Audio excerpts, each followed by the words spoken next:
आखिर कौन थी महाभारत काल की 5 सबसे खूबसूरत स्त्रियां, जिनकी एक झलक के लिए भी तरसते थे लोग। महाभारत काल का समय ऐसा समय था जिसे सदियों से याद किया जाता रहा है।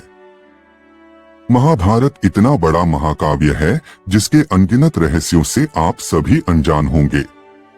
महाभारत की न जाने कितनी ऐसी विचित्र कथाएं हैं जिनके बारे में पता लगा पाना मुश्किल ही नहीं नामुमकिन है।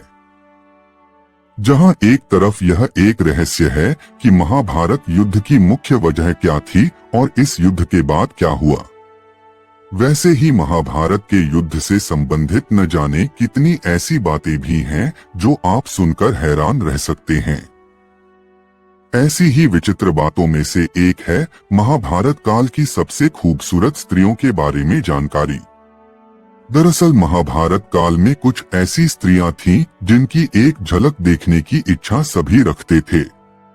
आइए जानें उस समय की सबसे खूबसूरत स्त्रियों के बारे में। मित्रों, वीडियो पर अंत तक बने रहे और कहानी को गौर से सुनिएगा और चैनल को सब्सक्राइब कर लीजिएगा। तो चलिए कहानी को शुरू करते हैं। एक देवी रुक्मणी। देवी रुक्मणी महाभारत काल की सबसे खूबसूरत स्त्रियों में से पहले स्थान पर थीं। देवी रुक्मणी श्री कृष्ण की पत्नी थीं और उनका सौंदर्य इतना अधिक था कि वो साक्षात लक्ष्मी का रूप थीं।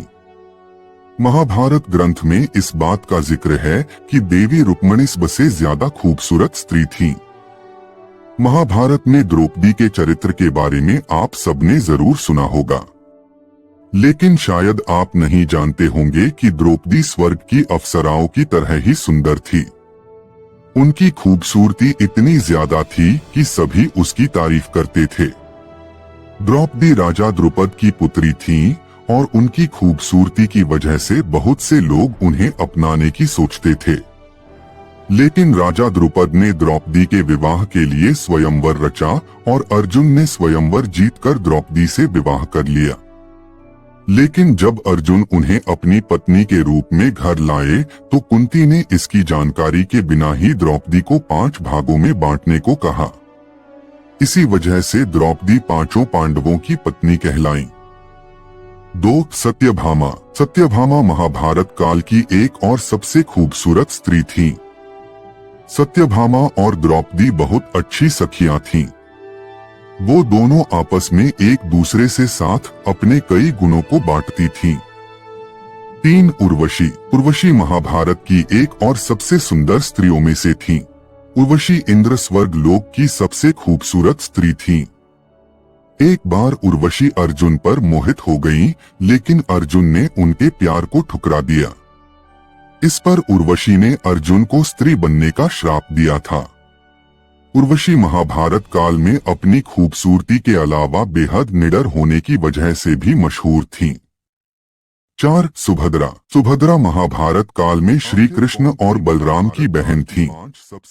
एक समय अर्जुन सुभद्रा की खूबसूरती पर मोहित हो गए और उनसे शादी का प्रस्ताव रखा। उस समय कृष्ण ने अर्जुन को सलाह दी कि वो सुभद्रा को लेकर भाग जाएं, क्योंकि सुभद्रा के भाई बलराम दुर्योधन से उसकी शादी करना चाहते थे। 5. गंगा। गंगा शांतनु की पहली पत्नी थी और महाभारत की सबसे खूबसूरत स्त्रियों में से एक थी। गंगा की खूबसूरती से आकर्षित होकर शांतनु ने गंगा से शादी की इच्छा रखी, लेकिन गंगा ने उनके सामने कुछ शर्तें रखीं, जिसमें पहली यह थी कि शांतनु उनसे कभी कोई सवाल नहीं करेंगे, दूसरी कि वो गंगा को कभी कोई काम करने से रोकेंगे नहीं, और तीसरी कि अगर किसी भी शर्त को उन्होंने तोड़ा तो वह उन्हें हमेशा के लिए उन्हें छोड़कर चली जाएंगी। महाभारत के समय की और द्वापर युग की ये स्त्रियां अपनी खूबसूरती के लिए जानी जाती थीं और वास्तव में उनकी एक झलक लेना भी उस समय के लोगों के लिए मुश्किल था। अंत तक बने रहे।